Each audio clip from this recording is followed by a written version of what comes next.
नमस्कार दोस्तों, DD red के एक और रिएक्शन वीडियो में आप सभी का स्वागत है। मैं हूं आलोक। तो दोस्तों, सीबीएस न्यूज की रिपोर्ट ने जो अमेरिका पर उसकी आई है उसने तहलका मचाया हुआ है। उस रिपोर्ट के बाद ट्रंप की जो गवर्नमेंट है, ट्रंप का जो एडमिनिस्ट्रेशन है, उसमें दो फाड़ नजर आ रहा है। उनके करीबी कुछ और कह रहे हैं, सीनेटर्स कुछ और कह रहे हैं, ट्रंप कुछ और कह रहे हैं।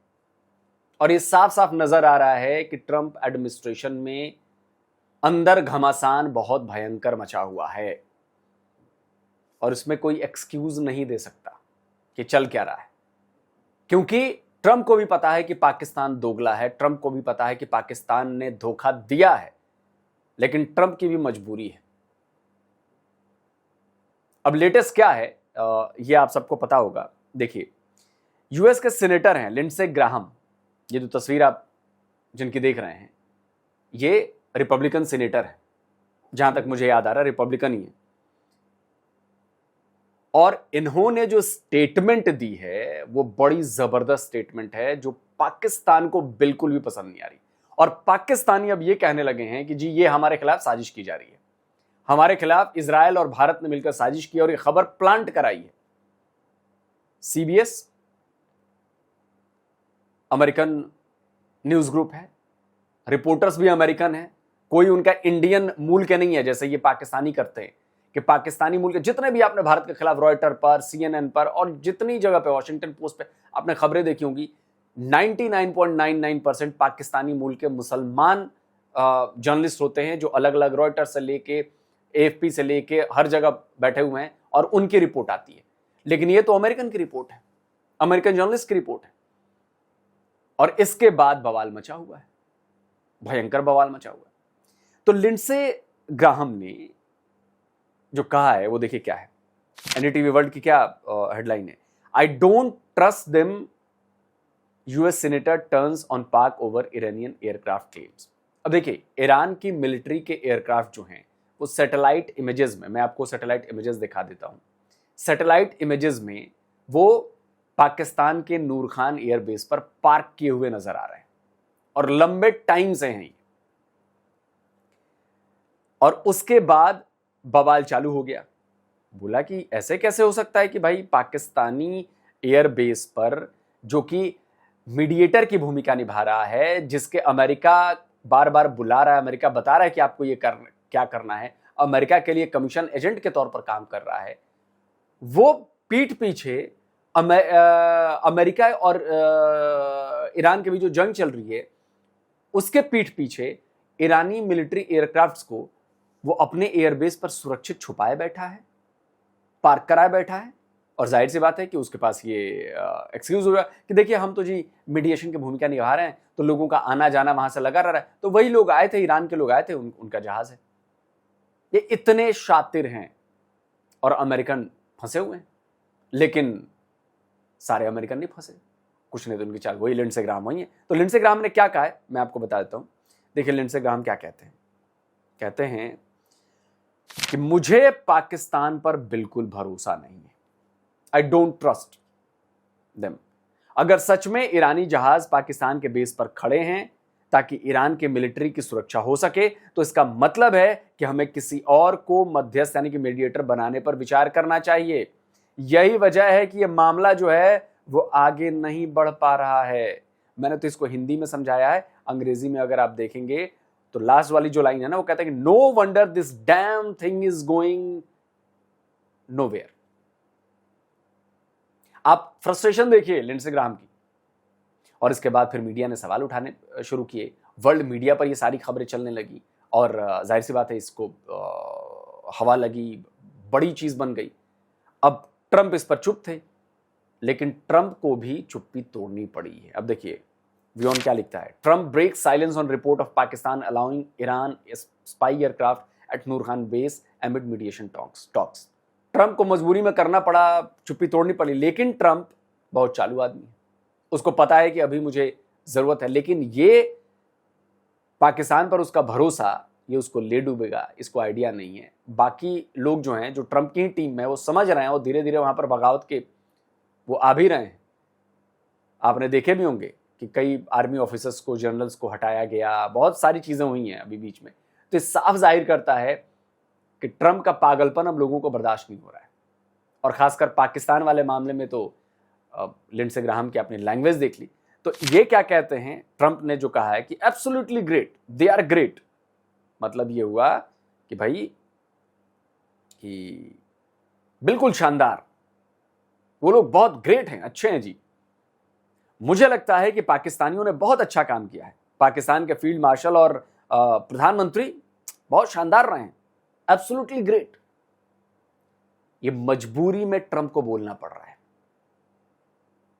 क्योंकि ट्रंप ने पाकिस्तान के साथ मिलकर जो करने की कोशिश की वो उस लेवल पे पहुंच गया कि ट्रंप अपना पांव पीछे नहीं खींच सकता। और नुकसान अब इसे ट्रंप को दोनों तरफ से होना है। अब आने वाले टाइम पे इसका असर आपको अमेरिकन चुनाव पर दिखेगा, अमेरिका की पब्लिक में दिखेगा, और ये ट्रंप के लिए बिल्कुल अच्छी बात नहीं है। जिस तरह से वो अपनी फौज को ट्रीट कर रहे हैं, जिस तरह से वो करा रहे हैं, जिस तरह से वहां पे बगावतें हो रही हैं, जिस तरह से लोग नाराज चल रहे हैं, ट्रंप की टीम में से ही आने वाले टाइम पे पंगा बढ़ने वाला है। हम तो भैया पॉपकॉर्न लेके तमाशा देख रहे हैं क्योंकि हमें तो पहले से पता था कि अमेरिका और ईरान दोनों में लड़ाई हो रही है। पाकिस्तान को भी पता था, और पाकिस्तान को बहुत अच्छी तरह उसको जो करना है कर रहे हैं। हमें पता था कि पाकिस्तान अमेरिका को भी धोखा देगा, पाकिस्तान ईरान को भी धोखा देगा, क्योंकि हमें इतिहास पता है पाकिस्तान का। सोवियत संघ से लेके, तालिबान से लेके, अफगानिस्तान से लेके अमेरिका तक सब कुछ हमने देखा है। धोखा देना इनकी फितरत में है। लेकिन ट्रंप को लगा कि नहीं, चलो इस बार हम काम निकाल लेते, तो ट्रंप चाचा निकालो काम, बढ़िया है। बाकी पाकिस्तान तो बहुत बुरा फंसा हुआ है, और इसके नतीजे पाकिस्तान के लिए बड़े खराब आने वाले हैं। मैं आपको बता रहा हूं, बहुत ज्यादा खराब आने वाले। यूएई से तो नतीजे आने शुरू हो गए हैं। और देखिए, लेटेस्ट खबरें ये भी आ रही हैं, मैं आपको स्क्रीनशॉट लगा देता हूं, कि सऊदी अरब ने भी सीक्रेटली ईरान पर हमले करने शुरू कर दिए। सामने से नहीं कह रहा है कि सऊदी अरब कर रहा है हमला, लेकिन सीक्रेटली खबर मिल रही है कि उसने ईरान पर हमला शुरू कर दिया है। यही खबर यूएई के बारे में भी मिल रही है। यूएई ने भी सीक्रेटली भी हमला चालू कर दिया है, अनाउंसमेंट नहीं की है, बट ठोक रहा है। और लड़ाई बढ़ रही है, और पाकिस्तान का दर्द बढ़ने वाला है। चलिए वीडियो देखते हैं, मजा आने वाला है। मैं डे वन से कह रहा हूं ये गद्दारी करेंगे। ये ईरान के साथ भी गद्दारी, इन्होंने ईरान के साथ गद्दारी की। ईरान के साथ गद्दारी कैसे की? इनको पहले पता था लड़ाई शुरू होने वाली है। इनको डे वन से सब कुछ क्लियर था कि लड़ाई शुरू होने वाली है। They knew it very well. जब पाकिस्तान बात करता है कि हम न्यूट्रल आर्बिटर्स हैं पीस के, दूसरी तरफ हम एक मुल्क के असले छुपा रहे हैं और पता नहीं क्या क्या छुपा रहे हैं। पाकिस्तान ने असल में ईरान को अपनी हदूद में फौजी तैयारी खड़े करने की इजाजत दी, और कहां दी?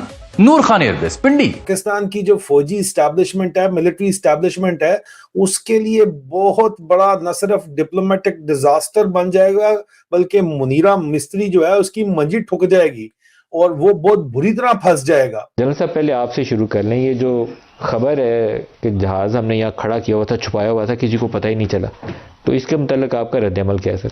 देखिए, इसमें मैं ये कहूंगा कि सिर्फ एक ही मीडिया हाउस है, सीबीएस, जिसने ये दी, और उसने भी कहा है ये अनोनिमस है। और सीबीएस को ओन कौन करता है? Paramount agency. पैरामाउंट का ओनर कौन है? डेविड साहब। उनके वालिद हैं लैरी साहब, डेविड एलिसन और लैरी एलिसन। और वो नेतन्याहू के बहुत ज्यादा नजदीक है, और ओपन मीडिया सोर्स में रिपोर्ट्स हैं कि नेतन्याहू को भी और इजरायली डिफेंस फोर्सेस को। सवाल ये नहीं कि कौन सा मीडिया हाउस कौन ओन करता है, सवाल ये है कि क्या जो उसने रिपोर्ट दी है क्या वो गलत है?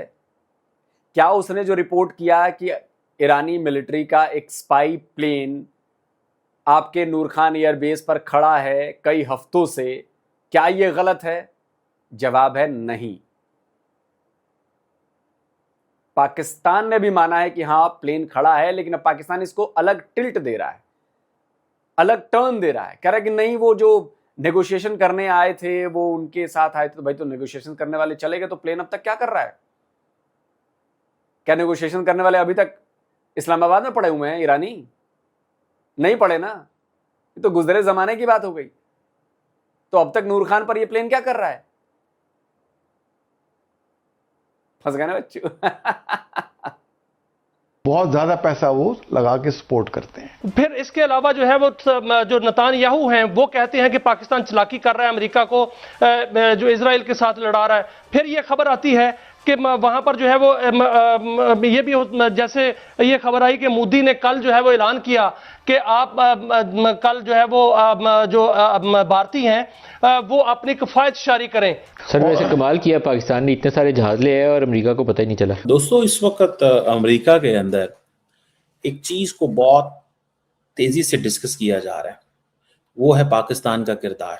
अभी डेवलपमेंट ये हुई है कि यूएस की ये सेनेटर है Lindsey Graham, who is considered very pro Israel, और वो इससे पहले तमाम अरब ममालिक को ये कहते थे कि तुम जाओ और ये जो इजराइल ने ईरान पे हमला किया है जाके आप भी ईरान पे हमला करें क्योंकि आपके ऊपर हमले हो रहे हैं। सो बड़ी इंटरेस्टिंग बात इन्होंने की है। उन्होंने कहा जी हमें कोई और मुल्क चाहिए। एक तो जारी बात है they can go for that, इसमें इस चीज से भी कोई हम वो नहीं कर सकते। दूसरी, समटाइम्स मैं आपको इंटरेस्टिंग बात बताता हूँ, समटाइम्स जो एडमिनिस्ट्रेशंस होती हैं उनको भी बैक फुट पे कर दिया जाता है। मुझे लगता है कि जो अमेरिकन डिफेंस एडमिनिस्ट्रेशन है, जो व्हाइट हाउस है, उसको भी बैक फुट पे किया जा रहा है कि देखो खबरें आ रही हैं, तुम क्या कर रहे हो। तो it means this was an assault on Pakistan, ये पाकिस्तान पे बहुत बड़ा हमला किया गया। अब दूसरी बात क्या है कि पहली इसको आप देखें, दूसरी बात क्या है कि जनरल केन ने, आपने देखा होगा कि वो क्या कह रहे हैं कि in the middle of the negotiations हम कुछ नहीं कह रहे। पाकिस्तान को का नाम दरमियान में लाया गया, उसको यहाँ पर कंट्रोवर्शियल बनाने की कोशिश की जा रही है, क्यों? देखिए वो एक तो इजरायली लॉबी है और एक इंडियन लॉबी है खुसूसन, कि जिनसे पाकिस्तान की ये इज़्ज़त नहीं देखी जाती, कि उस पर एक तरफ अमेरिका भी एतमाद कर रहा है और दूसरी तरफ ईरान भी उस पर एतमाद कर रहा है। और पाकिस्तान को ये एजाज़ हासिल हुआ कि उसके मुतालबे पे और इसको रिक्वेस्ट पे जो जंगबंदी हुई थी वो अल्हम्दुलिल्लाह अभी तक बरकरार है। और देखिए अमेरिका को दुनिया सैटेलाइट्स, कई सैटेलाइट्स लगे हुए और उनको नहीं पता चला। पाकिस्तान से कई दफा गुजरते हैं, इंडियन सैटेलाइट गुजरते हैं, किसी ने रिपोर्ट नहीं किया। मुझे तो सर लगता है कि ये गहरी साजिश। तो क्या बिना रिपोर्ट किए ये रिपोर्ट आ गई है? ये आप लोगों की तरह है नहीं, क्या है हो हल्ला कर दिया। मैं उसमें इंडियन मीडिया को भी कहूंगा कि हो हल्ला कर दिया, ऐसा तो नहीं होता भाई। वो इन्वेस्टिगेटिव रिपोर्ट थी, एक एक पिक्चर की जांच करते हैं, एक एक इंफॉर्मेशन की जांच करते हैं, उसमें महीनों लगते हैं। और ये कोई ज्यादा पुरानी बात तो नहीं है ना, 15-20 दिन, 20 दिन, 25 दिन पुरानी बात है। तो उनकी रिपोर्ट पाकिस्तानी मीडिया और इंडियन मीडिया की रिपोर्ट की तरह नहीं होगी ना। उन्होंने पूरा जांचा परखा, सबूत दिया, उसके बाद रिपोर्ट दी है, तभी तो इतना हंगामा मचा है। और सैटेलाइट इमेजेस दिखाए हैं ना उसमें। ये गहरी साजिश पाकिस्तान के और खित्ते के खिलाफ हो रही है, जो इजराइल भारत मिलके कर रहे हैं कि ये कॉन्फ्लिक्ट जो है वो लंबा होने जा रहा है। क्योंकि इराक के अंदर जो खुफिया एयरबेस से हमले किए जाते थे अरब मुल्कों पे, वो ईरान उसके लाताल्लुकी का इजहार कर रहा था। पाकिस्तान वाहिद मुल्क नहीं है जिस पर के इस खबर के मुताबिक ईरान ने एतमाद किया, बल्कि ईरान ने अफगानिस्तान के तालिबान पर भी एतमाद किया। CBS न्यूज़ का दावा है कि जब ये जंग शुरू हुई तो उसके बाद ईरान ने अपने जो उनकी एक प्राइवेट एयरलाइन है महान एयर, वो तकरीबन PIA के साइज़ की एयरलाइन है, कोई 35-36 जहाज़ उनके पास हैं। उन्होंने क्या किया कि उन्होंने अपने तैयारे अफगानिस्तान मुंतकिल कर दिए। उन्होंने ये तैयारे काबुल के एयरपोर्ट पर मुंतकिल किए, लेकिन जब मार्च में पाकिस्तान ने अफगानिस्तान पर बमबारी की तो उसके बाद फिर अफगान तालिबान ने इन तैयारों को यहाँ से हेरात मुंतकिल कर दिया ताकि वहाँ पर ये सेफ रहें। इरशाद भट्टी साहब, ये खबर, पाकिस्तान के इसके ऊपर रिएक्शन, और ऑफ कोर्स इस खबर तक नहीं बल्कि ये मामला इससे बहुत बड़ा इस वक्त दिखाई देता है, जैसे अभी तजियाकारों ने भी पॉइंट आउट किया। आप इसको किस नज़र से देखते हैं? पाकिस्तान में नूर खान एयरबेस पर मुंतकिल किए और एक उन्होंने ईरानी फ़िज़ाइया का RC-130 तैयारा शामिल, उसका हवाला भी दिया और पाकिस्तान ने बताया भी कि इस तैयारे की तस्दीक की और कहा कि ये तैयारा जंगबंदी के दौरान यहाँ पहुँचा था और इसका किसी भी अस्करी या तहफ़्फ़ुज़ के लिए किए जाने वाले इंतज़ामात से कोई ताल्लुक़ नहीं। इस खबर में इस बात का भी यानी जिक्र है कि CBS न्यूज़ ने पाकिस्तानी हुक्काम से राब्ता किया इस खबर के हवाले से, जिन्होंने कि इसका मुकम्मल तौर पर इसको डिनाई किया। और उन्होंने कहा कि सीबीएस न्यूज़ के मुताबिक पाकिस्तानी हुक्काम ने इस खबर की तरदीद करते हुए कहा कि नूर खान एयरबेस तो एक आबादी वाले इलाके में कायम है।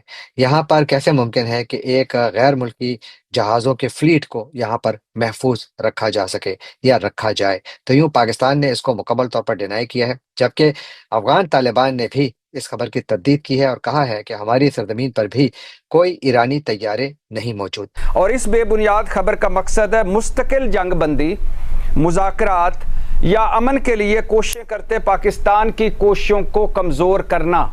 और ये कौन कर सकता है? सीधी सी बात है, इसराइली लॉबी है इसके पीछे, अमरीकी इंतज़ामिया में पाकिस्तान मुखालिफ भी हैं, बहुत सारे भारतीय नज़ाद भी उधर बैठे हुए हैं, वो भी हो सकते हैं, और भारत भी इसके पीछे हो सकता है। जाहिर है लॉबिस्ट हैं, पैसा है, इंडिया है, इजराइल है, उनका जॉइंट वेंचर है, और आने वाले दिनों के अंदर मजीद इस तरह की स्टोरीज आप देखेंगे कि पाकिस्तान एज ए खुदा न खास्ता जो हम पता नहीं कोई दोहरा म्यार हमने अपनाया हुआ, ईरानियन के साथ मुख्तलिफ हम बात करते हैं, अमेरिकन के साथ मुख्तलिफ बात। अब ये खबर एक ऐसे वक्त आ रही है कि जब अमेरिका और ईरान के दरमियान सालसी तो जारी है, लेकिन मामलात बिगड़ रहे हैं। एक चीज कल जिसका मैंने जिक्र भी किया था, मैंने कहा था कि हालिया दिनों में अमरीकी और कतरी हुक्काम के दरमियान यहाँ फ्लोरिडा में मुलाकातें हुई हैं, और ख्याल ये है कि वो उनके जरिए भी कुछ सालसी की कोशिशें की जा रही हैं। अब अगर आप इस तनाजुर में देखें तो क्या हम ये मतलब लें कि पाकिस्तान के ऊपर अमरीका का एतमाद कम हो रहा है? क्या पाकिस्तान पर एक मरतबा फिर डबल गेम का या डबल एजेंट का जो इल्ज़ाम है वो अमेरिका की जानिब से लगेगा, एक ऐसे वक्त जब पाकिस्तान ने अमेरिका की मदद की, एक मरतबा नहीं कई मरतबा? तो ये वो सवालात हैं जिनका फिलहाल कोई जवाब नहीं है। जवाब मिलेगा कैसे? चलिए वीडियो खत्म हो गया दोस्तों। जवाब मिलेगा कैसे? क्योंकि पाकिस्तान तो कर रहा है। और एक साहब ने कहा कि भारत इसमें लगा हुआ है, इजराइल इसमें लगा हुआ है, कि ईरान को हम कुछ और कहते हैं, हम अमेरिका को कुछ और कहते हैं। तो अबे बेवकूफ़ इंसान, मैं स्क्रीनशॉट लगा के याद दिलाता हूं तुझे, ईरान की तरफ से ऑफिशियली ये कहा गया था कि Pakistan as a American agent काम कर रहा है। ऐसा लगता है कि पाकिस्तान सिर्फ अमेरिका की बातों मनवाना चाहता है। ये तो ईरान की तरफ से ऑफिशियल कहा गया था। भूल गए हो तुम लोग? दोगलेपन की बात तो ईरान ने तभी कर दी थी कि ये सिर्फ ट्रंप का एजेंडा लेकर हमारे पास आ रहा है, हमारी बात कोई सुन नहीं रहा है, हमारी बात ये अमेरिका तक पहुंचाता नहीं है। आसिम मुनीर सिर्फ ट्रंप की बातें हम पर थोपना चाहता है, लादना चाहता है। ये तो ईरान की तरफ से आधिकारिक बयान है। लेकिन देखिए किस सफाई से ये लोग फौरन झूठ बोल जाते हैं, फौरन पलट जाते हैं ये लोग। अच्छा आप सोचिए, एनडीटीवी ने एक और एक्सक्लूसिव रिपोर्ट दी है, विद सबूत दी है। मैं आपको दिखाता हूं, देखिए NDTV exclusive, how mediator Pakistan has been harbouring Iranian military jets for years. ये सालों से ये करता आ रहा है, इसके बदले में इसका अपना फायदा है।